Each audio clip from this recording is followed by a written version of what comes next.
congratulations, a second season of easily the best show on TV. That's right. Right? Yeah, you guys heard it first. Yes. Here. Noah and I are figuring out how to be a we.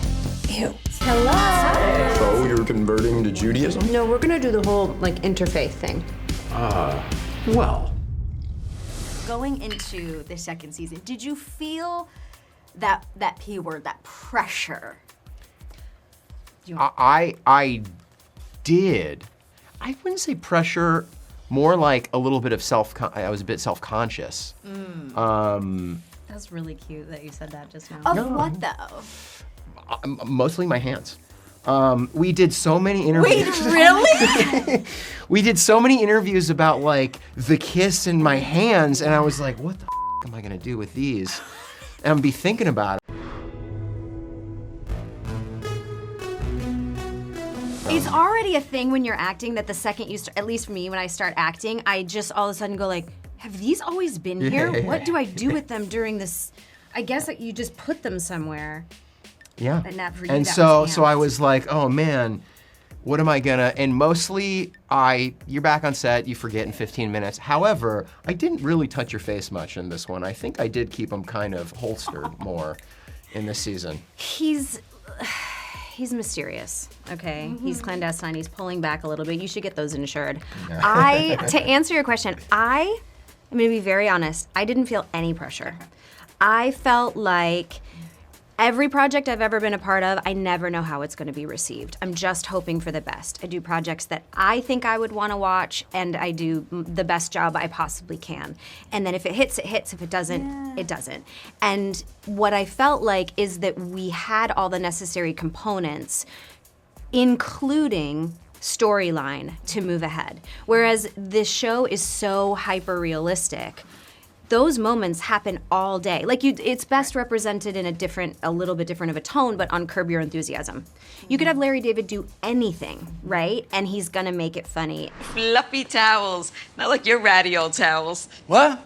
What'd you say about my towels? I think Aaron Foster's POV of the show was that all of these tiny moments right after you fall in love with someone or while you're falling in love with someone is so rife to tell a story. So I felt like I just had to trust and we had to give the audience what they wanted and not change the show a ton.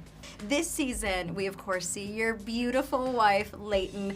Listen, I have to say, it felt very Blair Waldorf-esque, her character. Yeah, From the outfit to the hair to this idea that she is a bit of a frenemy. Oh my God, you should text Morgan, tell her to come. I don't know why we all stopped hanging out. Really?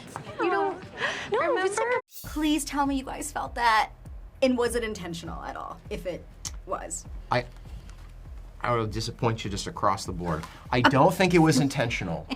Number one. Number two, you might be able to speak to this. You haven't He's seen so Gossip not Girl. a You don't people even pleaser. know. I'm gonna disappoint you across the board. I could never say that. You tell me, how much did it remind you of Blair Waldorf? Because I know you've seen every episode of Gossip Girl. Of course. Rise and shine, early birds. OMG. You're not going to believe who Gossip Girl is. The visuals, look, Leighton Chanel is involved, I know that. Leighton can wear an outfit. That's a fact. That has nothing to do with her acting. She's just gorgeous and she can wear an outfit, okay?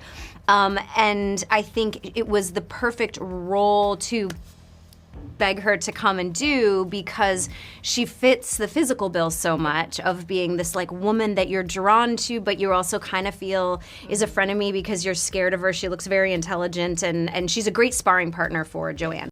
Ooh. Do you mind taking off your heels just for the floors? I forgot how short you are.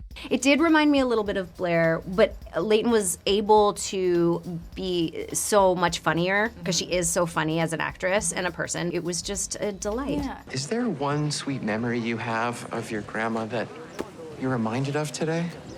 I don't know. She had a secret girlfriend. Can you do sideways? Sure. Now, does Dax want to get in on the next season? No, Dax is overacting. He just wants to talk to people for all time. He doesn't really want to act anymore. I mean, the podcast is going very well. It's not suffering. It's a good podcast, yeah. But he likes to do life by his own rules, yeah. He's not begging me for jobs. Call time. It's more a call time hair and makeup situation. Yeah. He's over that. Yeah. Spoiler alert, we were all up in our feels. It was a little bit of a roller coaster, those final episodes. You seem to have one foot on the gas and one foot on the brake. I am scared. I am scared that if we move in together now, then that'll be it. When you first read that your characters were breaking up, what was your reaction? The very first time you read it and saw what was happening. Gut reaction was? That. No, Here we no. go. Here we go. The last two were very much in flux until the 11th hour. Yeah. So it wasn't a surprise to me. I saw a few versions. We were in constant communication about it the whole time. So it wasn't like just dropped on my desk and I felt more inside, and so I had a lot of, thoughts. Part of being in a relationship is dealing with these issues, and we will. I feel like we've been saying that a lot lately. I felt like I knew a version of that was coming. We anticipated it early on in the writer's room because that is the structure. So yes, you can argue that like you want to keep it fresh and maybe they don't break up, but then you also want to watch a movie that kind of bottoms out right before it gives you all the feels again. But and in general, we need drama. So if it hits, all the better. You know what I mean? The worse it feels, the more I'm into it. And if there's anything that we know, it's that Noah and Joanne can't stay away from each other. We see them come back together and have this understanding. We'll figure it out. How we do that, we don't know. Opens the door for our next season, which is great.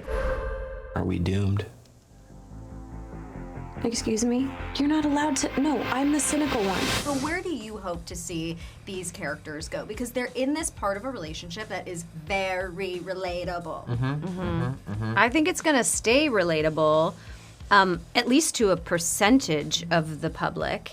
But because there's a lot of different roads that could go down. They could decide to get married and someone could get cold feet. They could decide to live as singles and stay engaged forever. They could have she could get pregnant. Like there's 1,000 different roads that life could take.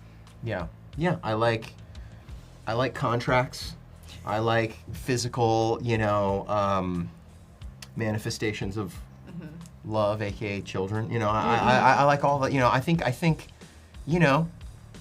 They're not so young. They can start getting into some real big. Yeah, there's a lot of commitments. meat on this bone. Yeah. This sounds like seasons 3, 4, 5. We're in it for the long haul. None of it matters. You are my soulmate. That's it. Well, you're in luck.